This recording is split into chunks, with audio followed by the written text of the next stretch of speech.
Have you ever wondered why so many change initiatives fail, even when the logic behind them makes perfect sense?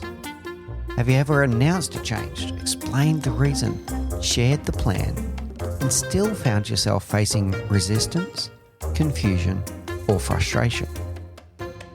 And have you ever considered that people may not be resisting the change itself? They may be resisting the loss of certainty, control, competence, identity, or status that comes with it. In today's episode, I'm rejoined by Huw Thomas.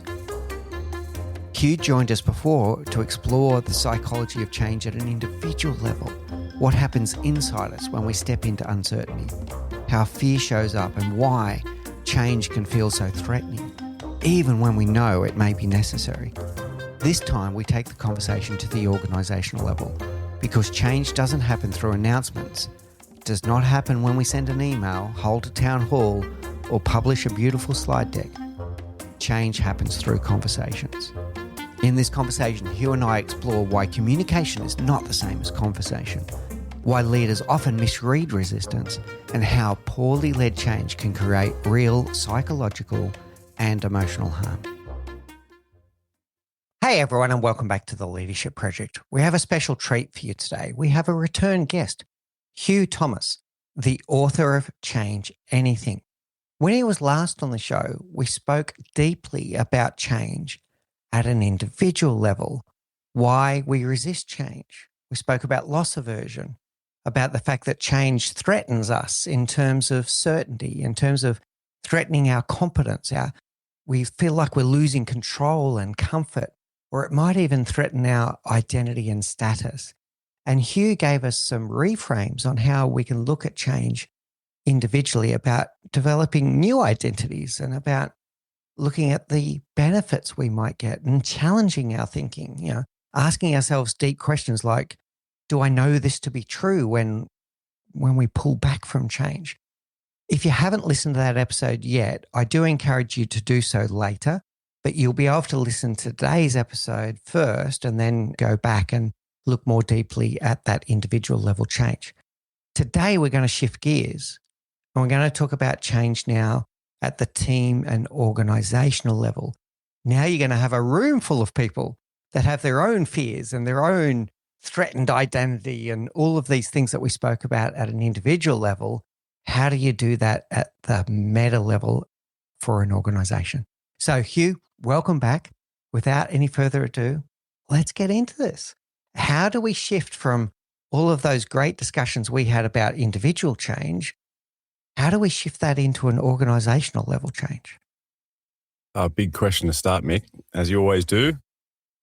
I think one of the big things in organizations is that we've got to shift from just a bombardment of information to start thinking more carefully about influence and what influences people, and stepping into the shoes of our people who mostly today are significantly overloaded, confused about changes which are coming, unclear on strategy, and trying to balance their business as usual activities, what they do day to day, week to week, and their obligations there with these things which sort of pop up and kind of need to be demystified and understood and have time spent on if they're going to successfully adopt them. So I think we need to move away from this chaotic way of doing change to a more structured, measured and thoughtful approach, which is centered around the people we need to actually get to change. Yeah, interesting. So you've already challenged one thing in my thinking, that I tend to look at this type of stuff and say that we need to communicate more. But you're saying that if that communication is too much and if it's too chaotic, it might actually increase the resistance to change. So tell me, how do I shift that then? So what do I need to do differently? Yeah, it's interesting. I hear often on transformation programs, there's this principle. You'll often hear project leaders or transformation leaders say it's absolutely important. We need to over-communicate. And that's like going to be the success. And you hear that term sometimes. It always makes me cringe a bit. I think we need to communicate the right thing in the right way at the right time. And so, yes, you do need plenty of communication, but sort of the way you're communicating is important, and actually what you're communicating. And too often we tend to slip into this one-way monologue, I call it, like the character in the movie or a play who's standing on stage just talking to the audience and not talking to another person back and forth. And we're just, again, it comes back to that distributing information and assuming people will understand it. Dialogue is far more powerful. Change is managed, or changes happen through conversations, not through announcements. The more you just announce stuff, sometimes people get more confused and they don't have a chance to actually ask a question or clarify things or talk it through with someone. It's far easier to understand a change if you're in a dialogue. So the more conversations you're having, the better. And again, because we're so overloaded and we're busy, we shy away from that. But we're really just underestimating the time it takes to make change happen. And we think we can kind of squeeze it in on top of everything else. Or we think we can manage it by email and then force people to turn up to a piece of training and that they're going to miraculously transform their habits, buy into it, and fully commit and have all their fears and concerns just vanish as a result of that one or two emails and some training. And it doesn't happen. So it takes time to understand it. And we need that kind of effective two-way communication. Okay. All right. So there's three things jumping into my head when I hear you speak, Huw. So the first one is we're going to turn the volume down, and I'm going to use volume in two dimensions here. Volume is volumetric, how much, and then I'm going to say I've got a picture of a dial that screaming it doesn't make it better. Like screaming the same message over and over again doesn't make it better. So turn the volume dial down away from number 11 on the dial and bring it back a little bit. The second part is now we're going to move from communication being one directional and making it a dialogue. I love that term. I was going to use the word bi-directional, but when you said dialogue, that was perfect for me. And then when you brought up fear again, the only thing I could think here is that if someone is concerned, if they do have fears, telling someone 27 times there's nothing to worry about here is not going to work unless you have a dialogue, which is where I'm going with this. But if you say to someone, don't panic or don't worry, one of their reactions is always going to be, well, I wasn't worried. Should I be worried? Like it's telling someone not to worry or telling someone one directionally not to panic. It's never going to work unless you get into a dialogue. How does that sit with you? Yeah, I think you're right on the money there.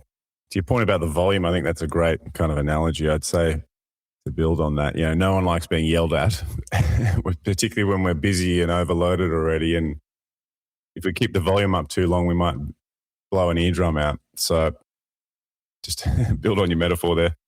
Yeah, look, I think the issue with you're touching on in that last point there is that people experience change in many different ways. Some people have built into their personality, kind of like in their DNA, is an openness to experience. So they're kind of like, I always want to have an adventure. Novel experiences are great, and they want that. Others are not so much like that. As we get older, I think people on average tend to get more entrenched habits. I know it's a cliche or a stereotype, but it just happens to be true. And a lot of psychological research shows this. The more we repeat a particular activity or stay in a particular role in a company, that we tend to get, it's harder for us to be super adaptable. And so people who have this personality makeup or who have more entrenched habits than others, often the fresh person who's only been in the job or in the company 6 months is going to be open to just about anything and they're going to lean into it a bit more. They're all going to have different experiences of the change. Plus, it depends on the nature of the change and how they're experiencing it. Yesterday, I spent the day with a top 30 senior leaders in a large organization who are going through a reorganization, and a couple of hundred people are going to be having their roles made redundant. And there's a couple of people in the room who just found out their role had been made redundant. So in their senior leadership team who turned up anyway and wanted to help, which was great. But just we talked about the different experiences people are having. And some people in that leadership group alone were really concerned because certain people they were going to have tough conversations with, people that they had become friends with. And they're going to say, you no longer have a role. You can maybe apply for this role, but I can't guarantee you're going to have a job here in 2 months' time. And they're nervous about having those conversations. That leader themselves is going to have one experience. The people they've got to talk to is having another experience. Whereas other people in that team and other teams weren't so impacted. Their role is safe, but in the new operating model, they're going to have to deal with different people. Their roles and the way they collaborate and ways of working is significantly shifting. So different people are going to have different experiences. And some people in that circumstance are worried about, the insecurity of the economy at the moment and going onto the unemployment market. It's going to be tough and it's going to affect them financially and it's going to affect their family. So there's a ton of fear for them. And so if we were to not have lots of conversations with that person, there's actually some serious risks in that kind of change in particular, where if you botch it as a leadership organization, there's actually laws around this, around the psychosocial impact of poorly executed change in organizations can have legal ramifications for the responsible executives and board members. And so you could end up in a Fair Work Commission, and you could end up with a hefty bill, and you could more morally and ethically damaging and hurting some of the people who are involved in it. So you better manage those kinds of changes carefully. I suppose what I'm getting at, back to your question or your point, Mick, is the more we kind of personalize it, the more the person is going to be able to navigate themselves through it. And even if you think of, like, say, a technology example, people are going to have questions. People are going to use the technology in different ways. And as I said, the different sort of personal makeup of the individual, their degree of tech savviness, how long they've been in the company affects their habits, whether they feel they're going to be replaced by the tech at some point, maybe have an irrational fear around that, which may or may not be true. If they don't have a chance to talk about that, then that emotional intensity can build up. And there's tons of research, and we may have spoken about this last time, I can't remember, where if you have a chance to label an emotion, it reduces the emotional intensity of it. And the Neuro Leadership Institute did this study studying people's brains. When you just label it, it actually reduces it. So if you have a chance to talk about a problem with someone, and we've probably all had that experience, I'm sure you have, Mick, where you're concerned about something and you maybe go have a coffee with someone, you have a casual chat in the office hallway, or you talk to your partner at home about something and you just feel better from talking about it. You haven't actually even addressed the problem in a rational sense. You haven't taken any specific action. All you've had is a conversation, and that can change your whole perspective on the situation. I do a lot of executive coaching one-on-one, and that's exactly what that is a lot of the time, is framing a situation which changes people's beliefs about that situation, and it changes the way that they show up the next day, and it can have a transformational impact on people. So conversations are valuable, but then the challenge arises, and I hear this all the time, is leaders will say, well, we don't have time for that. We just got to do this change as quickly as possible. We don't have time to spend on all those conversations. It sounds really nice, but we don't have time. And then my response is generally, well, you're probably putting the whole change at risk, and you may be wasting millions of dollars. And that's kind of the harsh truth we have to face sometimes. And sometimes the answer to that is we just need to change less, change the most critical things, and just do it thoroughly and properly, and make sure we get everyone involved and get the benefits from it. There's so many things to unpack in what you just said, Huw. I'll just reflect back on two of them, and then I think the others are going to come back in other parts of our conversation. So the first one, when you said we don't have time not to, every time I hear that sentence, I transform that to, yeah, but you don't have time not to. Yeah. If someone says, I don't have time to do this, reframe it, well, you don't have time not to. Or I'm going to go a slightly different one. Well, you seem to have time to deal with the consequences of not doing it. So why don't you invest the time of doing it properly in the first place? Whenever I hear that statement. So it's at your peril if you go around going, we don't have time to. You're going to deal with the consequences of not doing it properly. I want to go into the redundancy a little bit deeper. It's never fun, to be clear. I've been through a number of these ones. I'm going to challenge you a little bit here. I think this is going to be a challenging question. For me, sometimes it always feels like damned if you do, damned if you don't, and that there is no right way of doing it.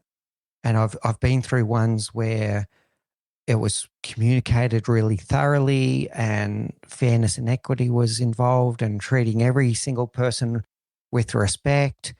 And then had the feedback from people going, you made everyone anxious for no reason. There was only a certain number of roles at risk. Why did you put everyone on eggshells for a week? And then if you do it the other way, where you do it, okay, the unfortunate people that are impacted, you're doing it very quietly on the side. And then everyone goes, you blindsided us, right? So I'm going to ask the direct question. Is there a right way? Is there a right way? I don't think there's a perfect way. There are certainly some wrong ways, I think. And I've read about some of those shockers where, there's these classic examples from many years ago where people turn up to work and their pass to get in the building doesn't work, and they're wondering what's going on. And then they find out later in the day that they don't have a job, or there's a box of their things from their desk is left outside the building and they're not even allowed in. And they defend that by saying it's about protecting the IP because they're worried people are going to steal financial models or what have you. And you hear about these kind of scary ones. And, even some of those really horror stories, the more you dig into them, you sort of start to think, oh, maybe there was a reason they had to do it that way. And I'm not defending those kinds of, like that example I just gave of locking people out, but there's no quick and simple and easy way to deal with it. And there are always going to be these emotional reactions and sensitivities, which are unavoidable. And, having this conversation was about a week after, Atlassian made a big announcement, large Australian tech company listed in America, 1,600 people announced. And I think that was essentially, there's an announcement from the CEO, Mike, and then certain people, I think 20 minutes later, got an email letting them know that they didn't have a job anymore. And it wasn't done through conversation. That was such a large scale effort though. It's and I don't know all the details exactly how it went down, but some people were complaining about that, and other people, and I've got I know people at that company who kind of said, well, there's not really another way to do it, given the scale and the distribution of where people are. They're scattered all over the world. So that was challenging. And the company organization I was talking to yesterday, we're going to email the people to let them know your job's impacted. That was going to be from the CEO, and then it was going to be followed up by their immediate people leader as soon as that email went out, to have calls with them to say, hey, this is what's happening. You're going to have a few options. We're going to talk about it on this day in a couple of days' time. So, and then there's a whole process to follow, and won't bore everyone with the tactical details of these different processes. But if I bring it back to less of the tactical actions, more about the kind of principles, it's really just, a lot of it is showing care for people through that process. If it's done in a really cold way, as in, well, you're just going to have to accept that we have to do it, or the company's going under, and we kind of ignore those emotions, that's when I think people feel pretty bad about it. And it's not just the people leaving. It's often what's sometimes called the survivors. They're the ones left to run the organization after a big redundancy round. So you got to care for them as well. And the dignity and respect you show to exiting employees leaves an impact on everyone else who remains in the organization. So it's like a cultural statement, if you like, to say how much we care about our employees. And if it's done in an empathetic way where we're showing that, this is really difficult, we didn't want to do this, this is a challenging environment, it's tricky, we empathize, we're just listening, and we're showing up and being really, really present with people, that's going to have a more positive impact on the people leaving and the people staying. So I think it's just generally that kind of care, the tone of it, and the degree of presence of leaders. It's one of the principles I told these leaders yesterday. Is one of the big things is you need to help people get to a level of acceptance. So it's a kind of change where, some changes you want people to be right on board in a big transformation program. We all need to be sort of singing and waving the pom-poms and getting everyone happy and dedicated to it. And maybe you can get to that for some changes. For a reorganization, which is resulting in redundancies or downsizing the organization, you're not going to get that. But you do need to get people to acceptance. And acceptance is the point where they're not in a totally emotional state about it. They're not totally rejecting it. They're not in denial that it's happening. They're not trying to destabilize it. and they're sort of going along with the process and accepting whatever the outcome is for them and their peers. And that's a good thing, not just for the organization, but it's for the person. And just as if you go through a really, say, a traumatic experience or a period of grieving personally, you don't get to a happy place permanently. You might actually just be sad about that particular thing for the rest of your life, but the intensity will reduce over time, hopefully. And you get to this point of acceptance. And that's kind of the best you can hope for. So if we can help people get to that, that's the most positive sort of outcome, I think. But to get to that, you do need to have these conversations. You need to show support, and there needs to be multiple channels for them to talk about it, whether it's through their manager or through an EAP program, or encouraging them to talk to their peers and support each other, having HR programs in place that support them with outplacement, all sorts of different things like that. And then people start to see an option, a path for themselves outside the organization potentially, and some opportunities which come from that. And that's when you get that acceptance. Yeah, thanks, Huw. That is definitely helpful. I'm going to play back what I'm hearing and say that there is no perfect way, but there is a wrong way. And I'm going to say at the heart of the wrong way is we've got to remember that we're talking about human beings here. So if we look at through a lens of humanity and how you would want to be treated, and what's a fair and reasonable way to treat people. But then I'm hearing two things of that is that the people that are impacted, humanity lies at the bottom of dialogue is what I'm hearing.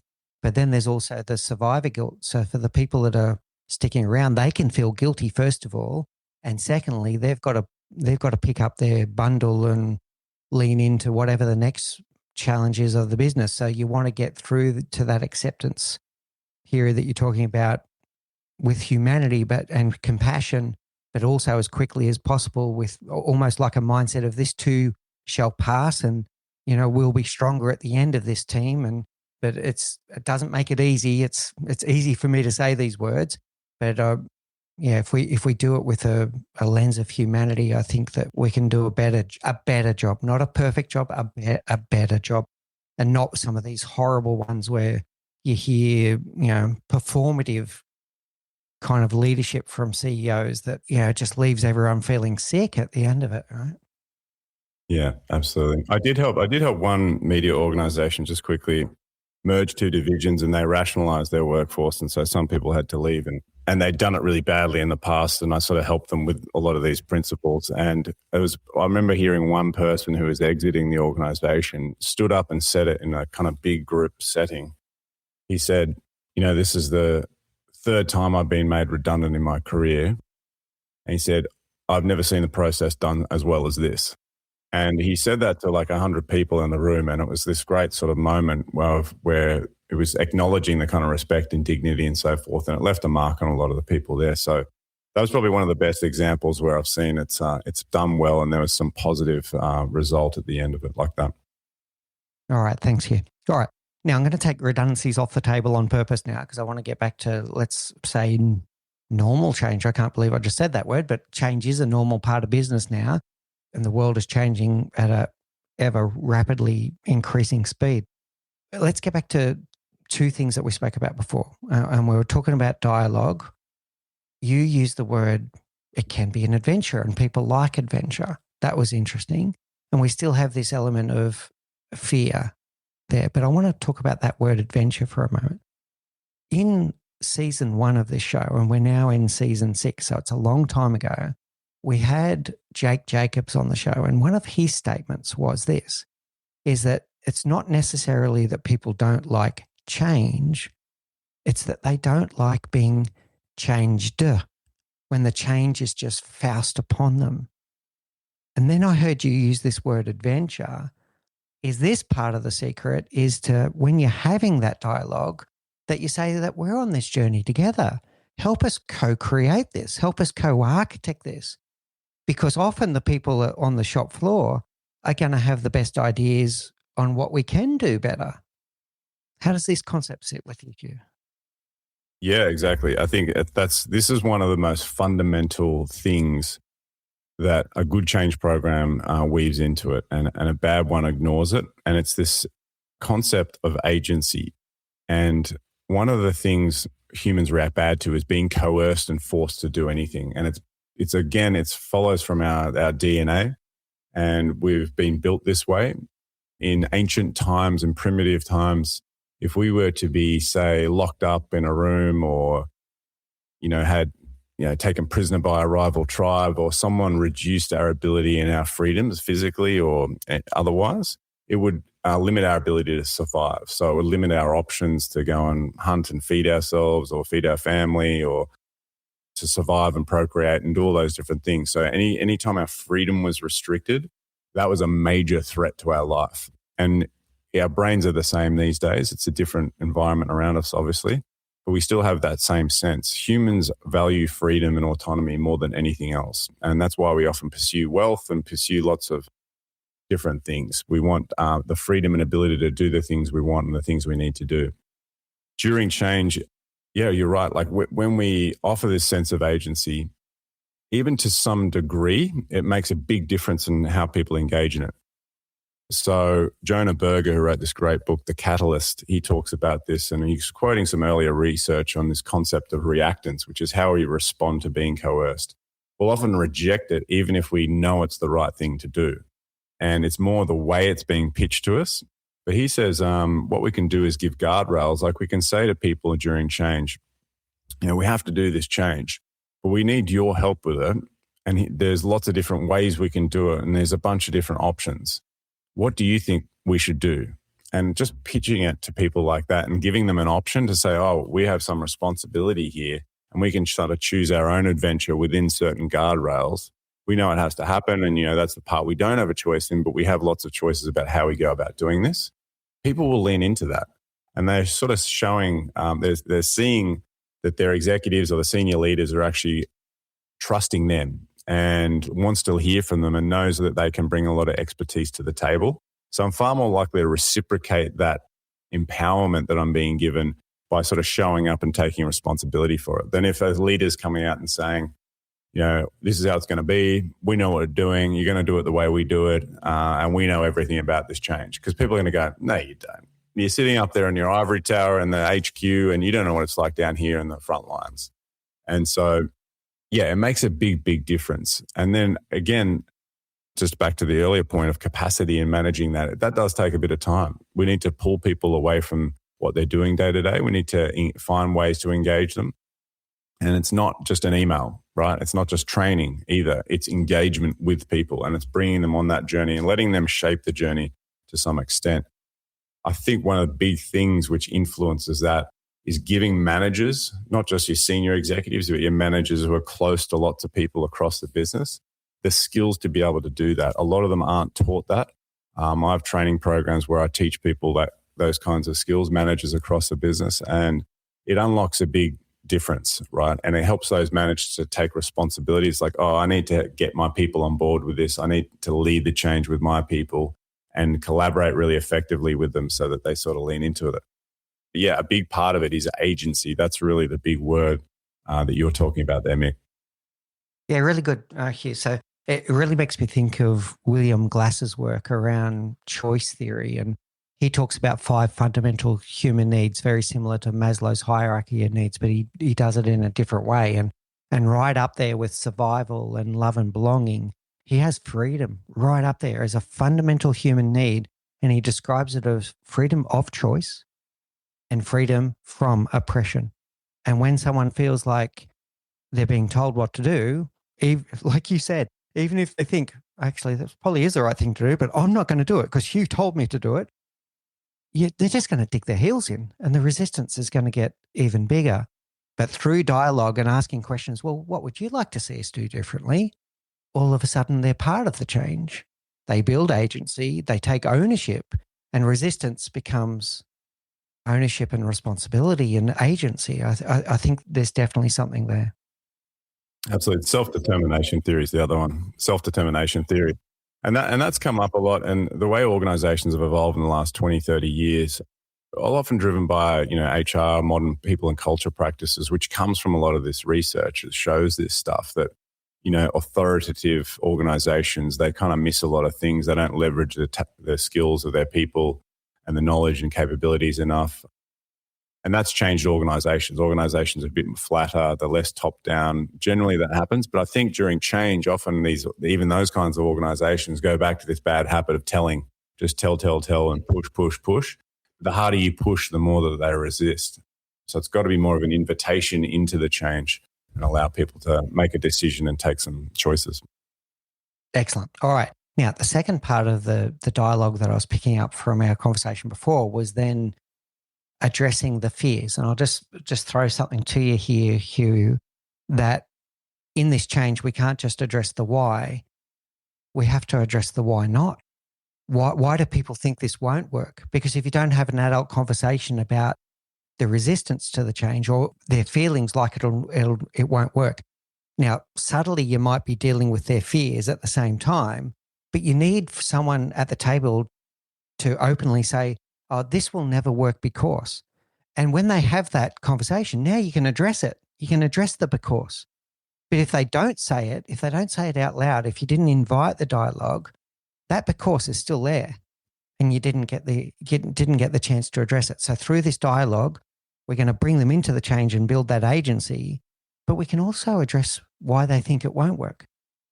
Absolutely. Yeah, and often the people, those kind of people, they're the people who are impacted by the change. The people we're talking about engaging with are the ones that need to change. It's not the project team. It's not the executive team. They're the ones kind of, forcing it upon people. And so they know how to do their jobs, right, better than anyone. And so often I see this on, say, for example, a tech project. They come up with an idea. It's like, well, actually, here's how we actually do things. That formal process that we have isn't quite exactly how we do things on the job. We have to be really flexible. The process is good, but often we do it like this. And it'd be great if in the system you put in a piece of scope, or if it could do this, can we do that? And the project team will be like, that's actually a great idea. Let's do that. Let's add it to the scope. And we improve the solution and we make it more tailored. And that enables even more value for the organization and the people using it. Or they point out some thing about it which is not productive or goes counter to the business case. And it's like, okay, let's take that out. Let's not do that. Let's trim it down, or whatever the case may be. So they have great ideas, and that's shaping the solution.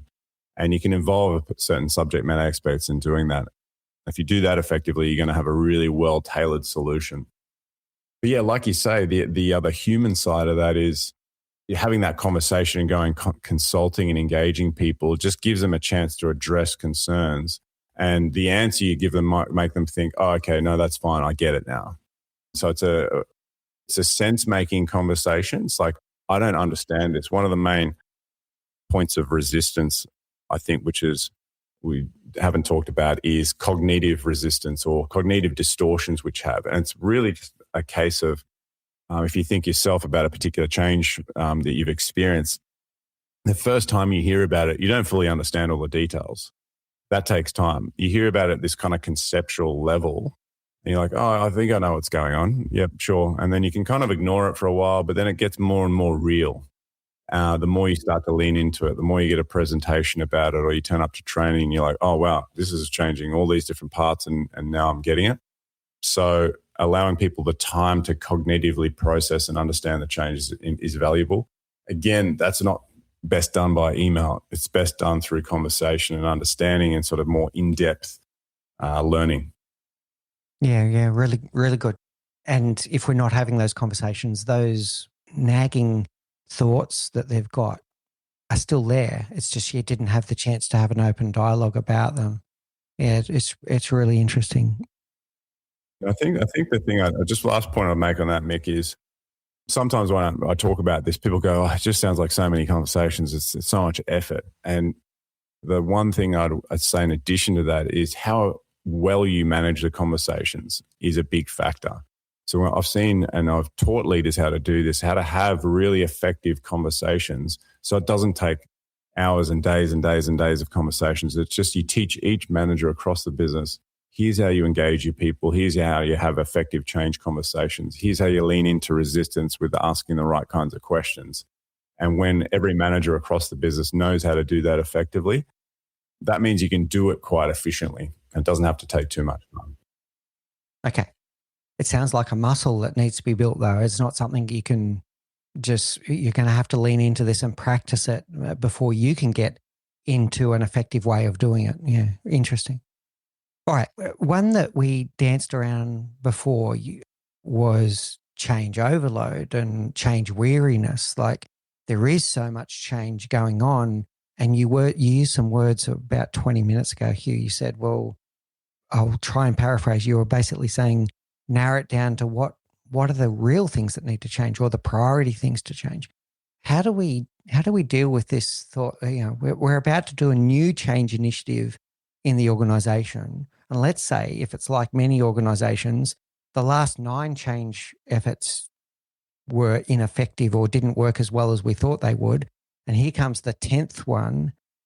How do we deal with this change overload and change weariness and get our people to trust that, no, we're going to do this one a bit differently and we're going to make this one work? Yes, the last 9 weren't great, but this one's going to be better. How do we deal with that here? Yeah, I think a lot of high-performing, achievement-oriented people have a bad habit of doing too many things. Like we equate that to higher performance. Like the more we do, the better. And at an executive level, we don't always see how much effort is. I mentioned this concept. I came up with this concept. I call it the butterfly wings of the boardroom, where decisions, some small conversation you have in the executive team, you make a decision like, yeah, that sounds like a good idea. Let's do that. And it's a quick conversation, or it's we reviewed a bunch of priorities, and then we start it, and it turns into triggers this cyclone of activity for months to come for people around the organization. If you think about the butterfly wings effect, was the concept that a butterfly flaps its wings in Japan and it causes a tornado somewhere in America. That was the original theory because of the flow-on impacts. And it's similar in organizations. And I think executives aren't always cognizant of that. And, people like even Warren Buffett, Steve Jobs, I think they understood this and cracked the code with it. Steve Jobs had this policy of just centering strategy all around one product at a time and just focus heavily on innovating, and R&D goes into that one thing, and that's going to be the center of the strategy. It's not 10 different products. It's not trying to dominate different markets. It's strategic focus. Warren Buffett had this similar thing. He talked about, Berkshire Hathaway would buy significant stakes in these big American companies. He'd get a board role, and the way he guided the CEOs to do their strategic planning would be, he said, okay, here's the things you got to do. Write down the 25 things you want to do in the next 12 months, the high priority things. Okay, now separate that into 2 lists, the 5 most important things and the other 20 things. And then I want you to throw out the 20 things and just do the 5. And once you've done those 5 important things, repeat this process. And what he knew that we have this tendency, right, to try and want to do the 25 things, but really just doing the 5 and getting that focus is so important.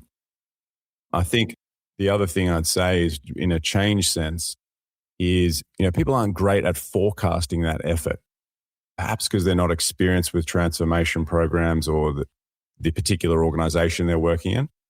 And I always say it's good to think like a CFO. Finance people are great at this. They do it every year. It's an expectation in an organization, which is budgeting and forecasting.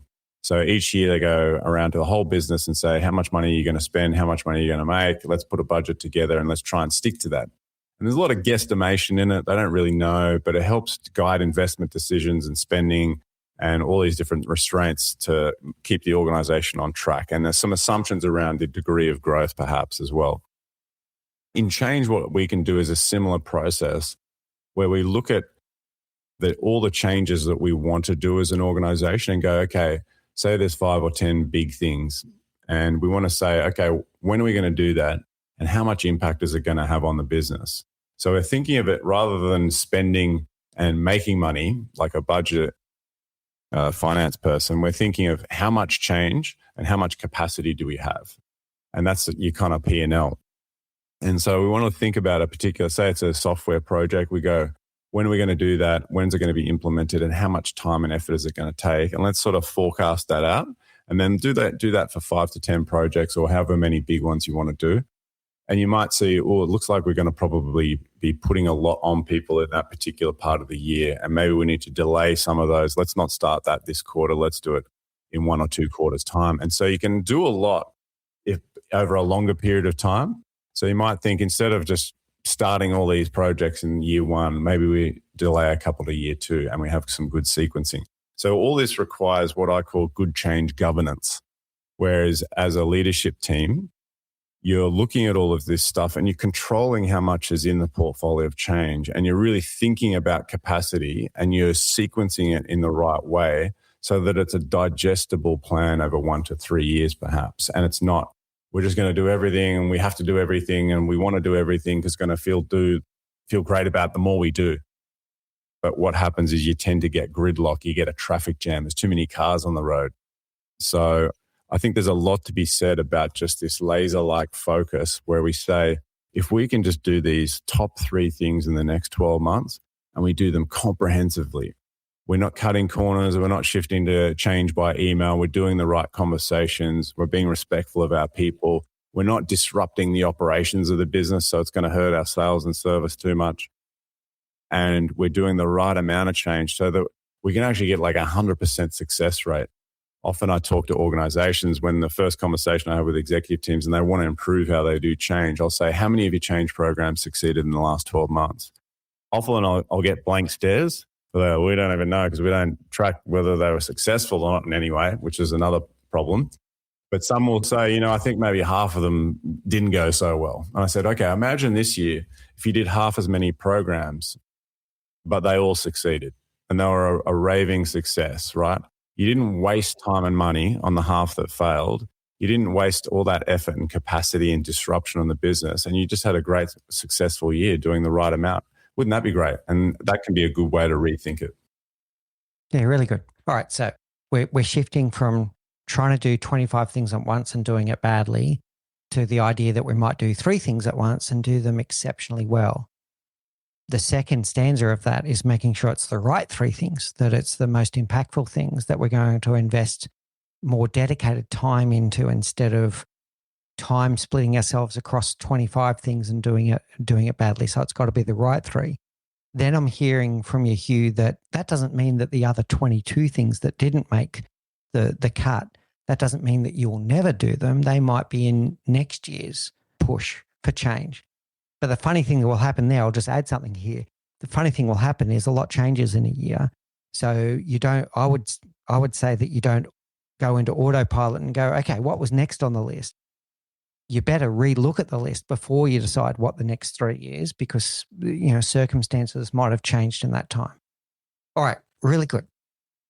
Yeah, I think quarterly, sometimes even monthly, but at least quarterly, you want to be looking at that. And I always recommend that in the change governance approach I recommend, and I train executive teams and boards in this, is you want to be re-looking at that, re-baseline it, getting inputs from the projects that you're working on so that you can kind of have a visual of it. Sometimes we go down to a really data-led level where I've actually gone around and asked each project or change manager on a bunch of initiatives, how many hours of impact are you going to have on the different workforces at different months? And we aggregate that up and we even have bar charts and you can see the literal volume month by month over the course of a year.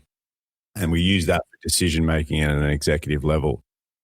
So that can be a good way to do that. But you're exactly right? Projects are moving, changing, getting delayed, and we need to keep our eye on that. It's like a kind of air traffic control system. Yeah, good. Okay. On this one then, this is another one around giving it time. How do we make the right decisions? And the measurement might be the answer here, that if we give up on the change effort after 3 months, it might have worked if we stayed the course for 6 months, 9 months. So bear with me for a second. Alternatively, we also don't want to just do the same thing over and over again and expect a different result. If we keep on trying it for 3 years and it hasn't worked, eventually you got to pull the plug. How do you make that decision on a change effort to make sure you give it enough time that it's got a fighting chance to work, but not be so belligerent that you're not ignoring the fact that, okay, no, this one's not going to work? How do we make those decisions here? Yeah, that's a tough one. I think it requires a lot of judgment case by case to see what's going on, but we've got to be really attentive to the issues. And I think we've got to be also attentive to our biases. Like there's the big one, I think, is the sunk cost fallacy, or I forget the other one, but it's the concept is we've spent so much time and effort on this project. we just have to finish it. We've come this far, we've got to keep going. But everyone else knows, or everyone, including ourselves, we kind of know it's not going to work. But we've been taught our whole lives, right, since we're little kids, when if you start something, you better finish it. You've got to be committed. But sometimes the best way to commit, we don't want to commit to, falling off a cliff or just keep running even when we're running out of room.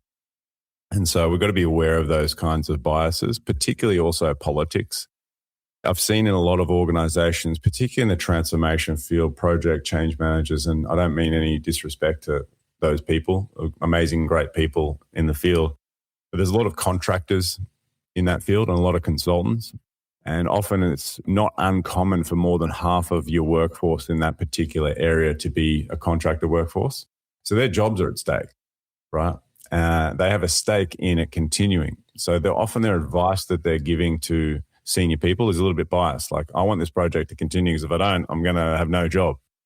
And so we have to be mindful of that when we're making those kinds of capacity decisions. We have to be mindful of, the sunk cost fallacy and our tendency to want to finish things even when we can see it should be aborted. It's going to just waste people's time. Or when we just need to take a different tack, maybe we need to scale it back, scope it down. Maybe we need to pause it and bring it back at a later time because there's other bigger priorities which are more likely to succeed. So I think there's a few different factors we just got to bring into the conversation and not just be centered around, hey, we just need to finish this thing and put it behind us. Yeah, really good. Yeah. All right. That leads me to the final one I want to cover today is you spoke before when you were on the show last time, and it came up again earlier in today's discussion. And sorry, this is going to sound ageist for a second, but I'm guilty as charged on this one. As we get older, we get more resistance to change because we've got ingrained habits. So we're very habitual creatures. What I want to put to you and unpack is that when we're doing this change, we're now building a new habit. How do we make sure in our change management efforts that we're recognizing that the new change is bringing in a new habit that might be displacing an old habit? How does the habitual change element, rather than any organizational change that we've spoken about, structural changes, etc., how does the habitual change come into this? Yeah, it's a part which I think is very commonly ignored, particularly on projects. Well, I think probably on just about any kind of project, particularly on system implementation, software, but also even in reorganizations and things like that, because we're focused on, say, for example, in a reorg, we're focused on getting people in the right boxes, right names in the right boxes in the org chart. And then we go, okay, we're going to make the organization look like that. And then we get it to look like that. And then everyone's like, okay, how the hell do we work together now? No one's thought about that. We were so focused on just moving people around. And so the same with software programs where we're changing from this system to this system, and that's the change. But that's not the change, right? The real change is actually what people are doing with the system on a day-to-day basis and how they're using it week to week in their operating rhythm. And often we leave that to chance. We sort of leave that to people to figure out. And then what do you get? You get thousands of people doing it all different ways. Some are putting this data in that field. Some are doing it this way. Some have forgotten the training. Some are maybe not integrating it into their daily rhythm or how they talk to customers in the right way. So one of the ways effective changes are designed is we do kind of more human-centered design practices. So we think about the personas of the people impacted by the change and go, Mick's going to be adopting this system. What's a day in the life for Mick in this particular area? I say he's a salesperson. He's got to adopt this new CRM. I go and talk to Mick and go, okay, how do you use the current CRM? How do you use the contacts, the deals, the reports? How do you do all this sort of stuff today? And I try to really put myself in your shoes. And then I go, okay, now look at our system, what we're trying to implement for Mick. How's he going to use it? And I'm trying to envision that. It's like a creative exercise where we've got to really map out what's a day in the life for Mick from and to. So what's he currently doing in the current system? And in the future, he's going to be doing this. And some of it's in the system and some of it's outside the system. And this is why with these kinds of changes, I always say it's not about the system. It's about what people do with the system. And that's what makes it successful. And that's where the value comes. If you just replace one system for another and the people don't actually change their habits, the new system offers all these new tools and reporting and data and great stuff like that, but people aren't using them, then you're not getting any value from it. You've just wasted a ton of money on changing systems for no change in the people and the behavior and the business outcomes that come from that. So really, we've got to stop thinking about the solution, i.e. the system or the process or the org chart we're implementing, as the change itself. It's not. That's really just an enabler of the change. And so we've got to design it around the people as much as possible. Now, there's only so much you can do on that. Again, it's not always going to be perfect, and some needs to be left up to the individual as well. But the more we sort of step into people's shoes and think about it in terms of those habits, the better. And I often say, I think habits is such a great way to think about change.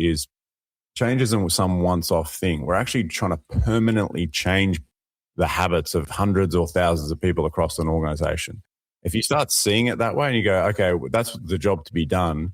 And yeah, it's going to be enabled by this new system and this new process, but the job to be done is changing the habits of all these people. Then it changes the way you think about it and the way you engage and design the change for people. Yeah, I think this is where true transformation sits. And I say this time and again in technology projects here, and I'm sure you do as well. I'll use a silly metaphor, like, someone brings in an EV car, so a completely electric car, not a hybrid, just a completely electric car. The way we treat change in an organization like this, it makes me think that, the person's going to say, okay, yeah, where's the fuel tank? It doesn't have a fuel tank. Yeah, okay, but where do I put the fuel? You don't need to put the fuel. But I got the fuel. If we're not truly changing the habits, why bother doing the technology change in the first place? But then what I'm taking from this, that was very flippant of me. What I'm taking from this, if you don't treat it like a habitual change, it will be at your peril. The old habits will stick and the new habits will not stick if you don't treat it like a habit change. Exactly. Yeah. And if you buy an EV, right, you're probably going to think about all that sort of stuff either during the buying process or afterwards. You're going to think, okay, if I have an EV, I don't need to go to the petrol station anymore. I can charge it at home mostly. Or if I'm planning a trip, I need to think about where's the EV station on the way, because I can't just fill up at every other petrol station. There's not enough EV stations at the moment. So, you're thinking about how it's going to integrate into your life, right? And often when we do change for ourselves like that, or we're thinking about moving house or relocating or some major change like that, or having a baby, all these big life changes, you really plan for it and you're thinking about how's this going to work, and nothing fully prepares you sometimes. You got to work it out on the fly once you do it. But yeah, I think in organizations, we don't do it. We need to do it as much of that thinking for our people as possible to make it easier for them so it's not so chaotic. Yeah, cool. All right, excellent, Huw. This has been another wonderful conversation. You've taken our thinking to a whole new level when it comes to organizational change, really building on what you taught us in the first time you were on the show around individual change and the fears and the loss aversion, and now bringing that to the meta level. If I was able to summarize some of the key things that we've spoken about, and this was a big reframe for me, I have to say, the communication, the old adage of communicate more is no, turn the volume down and to communicate with clarity, and then shift from one-way communication to a dialogue. And in that dialogue, you're doing multiple things. You're building agency. You're bringing them on the journey of change so that they don't feel like the change is being forced upon them. They're actually part of the change. And guess what? Not only are they going to build agency and ownership of the change, they're going to bring better ideas. So damn well listen to them when they say, oh, if that's what we're trying to do, why don't we do it this way? Well, now they're part of the change journey. In that dialogue, you're also able to have that adult conversation about their fears and why they think it won't work, so that you can discuss it openly and go, oh, okay, that's an interesting barrier. How might we overcome that barrier? And now they're building even more ownership, and you're not missing the elephant in the room about the reason why they think the change won't work. We spoke about change overload and thinking about if you've got 25 things that you want to do, you've got to reduce that down to 3. You want to do 25 things badly, or you want to do 3 things exceptionally well, but it's got to be the right 3 things. And then next season, whatever that season is for you, whether it's a quarter or a year, you might introduce a new one, but just do 3 at a time. and not to forget the how. All of this stuff that Huw just spoke about, this is a habitual change. They're ditching old habits and they're bringing in new habits. Don't just treat it like a structural change or the what and the why. You got to deal with so how is this going to work? How is it going to be different to what we do today? And then you're going to be on your way to smoothing out the resistance to change. All right, Huw. Now, you've been on the show before, so you've already answered our 4 questions we ask all of our guests. So I'm going to switch to a different question, which is, what's changed in your life since you were last with us? That's a good one, Mick. The one that comes to mind is I started playing tennis again on a more regular basis. Nice. And the reason I raise that is, I suppose, it talks to some of the things we've talked about, I think. And for me, I learned to play tennis as a kid, and I played a couple of tournaments and had lessons in summer and so forth when I was in primary school. And then I played mostly recreationally in high school. I didn't play at any particular competitive level, and played with friends, and my whole family played. And then in 20s, probably played a little bit, not that much. And then had a friend who was a good player, and we were really evenly matched for a while, and we'd have some great sort of showdowns on the court. And then he moved over to Singapore. And so the last few years, I hadn't had a good partner or anyone to play with, to have a good match with. So I joined this sort of local tennis club and started having weekly lessons, group lessons. And it was great. It was really, I do it Monday mornings, and it's a great way to start the week. Instead of doing my most important things, which most people do on a Monday, I do my most enjoyable thing and getting out and doing some exercise. And I love it. And the thing I've sort of taken away from a change perspective is that it's the learning side of it. And it's not like, to master something, you don't do it through a training session. It's an ongoing process over many months to master something. And so in these training sessions, I play tennis, I get feedback on my form with my forehand, backhand, serving. And it's often just, and applying it immediately, like on the court, right? You're doing it, you're getting some feedback from a great coach and applying it. And it's amazing how quickly you improve when you do that. And over the time, it's only been I've probably been 10 times since last year. But my game's just exponentially improved. I'm so much more confident in the ball, and I've probably sort of moved more up to the advanced level.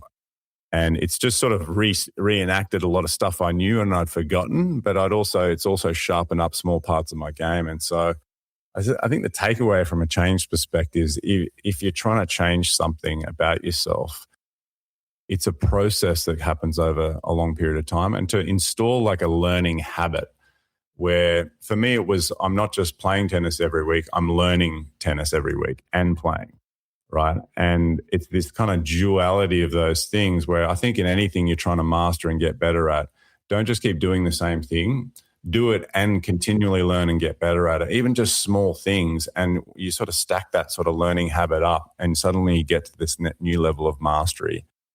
So that's the fun thing for me. And like I say, yeah, it's very fun. It's been really enjoyable. It's changed my sort of mindset and how I start my week. And I've got a lot better at tennis, I think. So that's the one thing. A nice one. All right. Thanks, Huw. I'm going to transpose what I'm hearing and think about that from an organizational change point of view as well. So this learning habit that you speak of, what I was thinking of when you were talking was, let's say that you're a team leader and you've decided that we're going to change the way we do our team meetings. They've been ineffective for a long time, and it's about time we mixed it up a little bit and changed. So you introduce the change, but what I'm thinking is reserve time at the end of that meeting, the last 10 minutes, to ask everyone, okay, we just tried our new agenda. We just tried our new approach to this meeting. What worked? What didn't work? What should we do differently next time? And it becomes a learning habit for an organizational change. How does that sit with you? Yeah, I love that. I think we don't do that enough. We don't integrate learning into our regular weekly operating rhythm. So if you can do that with anything significant or whatever your priority is at the moment, whether it's improving your weekly team meeting, improving how you do sales, I think that's a big one. Salespeople tend to talk about this a lot more than other parts of the business. I think there's always this sort of energy in sales, like we need to have continually be doing better at it, and the KPIs are always stretched, so they tend to think about this more than others. But yeah, just thinking about what's the thing I'm doing to learn and get up to mastery. Because often we think, oh, I know how to do this thing, but you're not at the mastery level. So there's always a bit of room to grow. And I think if we just constantly learn each week, it's not like a monthly or once a year thing learning. It's not just some training session you turn up to. It's got to be a learning habit. Yeah, nice one here. All right. Thank you once again. You've given us again the gift of your time, but also the gift of your wisdom and experience. And you've taken our change management and our understanding of change to a whole new level with our conversation today. So thank you so much. Thank you, Mick. Always a pleasure. Wow, what a powerful conversation there with Huw Thomas. I always enjoy speaking with Huw because he brings such clarity and humanity to the way we think about change. There were several lessons that really stood out for me. First, communication is not the same as conversation. As leaders, we often convince ourselves that because we've explained the change, people should now understand it, accept it, and move forward. But real change requires meaning making. People need space to ask questions, voice concerns, process emotions, and understand what the change means for them personally. Second, resistance is not irrational. When people resist change, they are often protecting something that matters to them: certainty, control, competence, comfort, identity, or status. If we dismiss resistance as negativity, we miss the opportunity to understand the human need sitting underneath it. Third, change can create genuine harm when it's poorly led. This is not just about inconvenience or frustration. When people feel powerless, unheard, or constantly destabilized, change can become a psychosocial risk. That means leaders have a responsibility to lead change with care, empathy, and intentionality. And finally, leaders need to move from broadcasting to connecting. The question is not, have we communicated the change? Better question is, have we created the conversations people need to make sense of the change? So let me leave you with a few questions to reflect on. Where might you be relying too heavily on communication and are not enough on conversation? Who in your team may be experiencing a loss of certainty, control, competence, identity, or status right now? And what conversation could you create this week to help someone feel more seen, heard, and supported through the change? This week, I encourage you to choose one change that is happening in your workplace and ask the team a simple question. What does this change mean for you? And then listen. Do not defend. Do not correct. Do not rush to reassure. Just listen to the human experience underneath the words.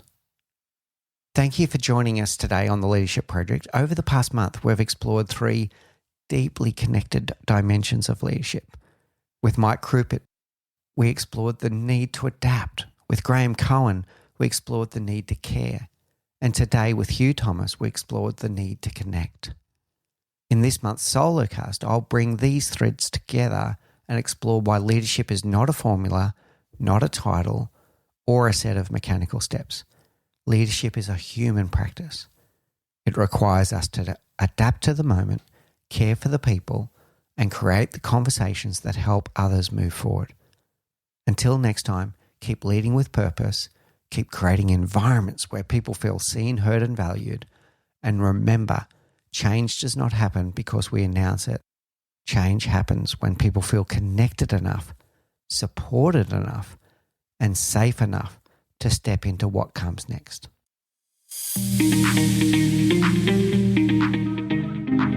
You've been listening to The Leadership Project. If today sparked an insight, don't keep it to yourself. Share it with one other person who would benefit from listening to the show. A huge thank you to Gerald Calabo for his tireless work editing every episode, and to my amazing wife, Say, who does all the heavy lifting in the background to make this show possible. None of this happens without them. Around here, we believe leadership is a practice, not a position, that people should feel seen, heard, valued, and that they matter, and that the best leaders trade ego for empathy, certainty for curiosity, and control for trust. If that resonates with you, please subscribe on YouTube and on your favorite podcast app. And if you want more, follow me on LinkedIn and explore our archives for conversations that move you from knowing to doing. Until next time, lead with curiosity, courage, and care.